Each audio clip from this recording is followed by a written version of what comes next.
High, welcome back to another mini vlog. আজকে ঘুম থেকে উঠেই দেখি পাশের বাড়ির মিনি আমাদের বাড়ি চলে এসেছে। তারপর আমি ব্রেকফাস্ট করে বসে পড়লাম শুট করতে। আমার একটা ট্রানজিশন ভিডিও শুট করার ছিল, কিন্তু যেমনটা ভেবেছিলাম তেমনটা তো হলো না।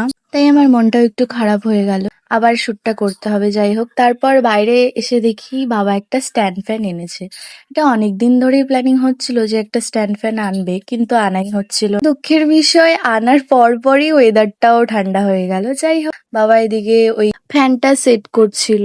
অনেকদিন ধরেই আমাদের বাড়িতে প্ল্যান হচ্ছিল স্ট্যান্ড ফ্যান আনার, বাট আনাটা হচ্ছিল না, যেটা হয় আর কি মিডল ক্লাস ফ্যামিলি।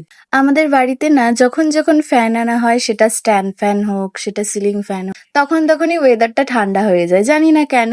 বাবাও সেটাই বলছিল। গত বছর আমাদের বাড়িতে যখন সিলিং ফ্যান আনা হয়েছিল, তখনও ওয়েদারটা ঠিক এরকমই হয়েছিল। এই তুলসী গাছটাতে না দুদিন জল না দিলেই পাতাগুলো কেমন শুকিয়ে যায়। প্রথমে তো উপর দিক দিয়ে জল দিচ্ছিলাম, কিন্তু উপর দিক দিয়ে জল দিতে গিয়ে না গায়ে জল ছিটছিল, তাই জন্য নিচ দিক দিয়ে জলটা দিয়ে দিলাম। তারপর বিকালবেলা বেরিয়েছিল, আমার কিছু ডকুমেন্টস জেরক্স করার ছিল, সেটাই জেরক্স করতে গিয়েছিলাম। আর বিকালবেলা যখন বেরিয়েছি একটু চা না খেলে হয়। Okay, see you in my next video, by.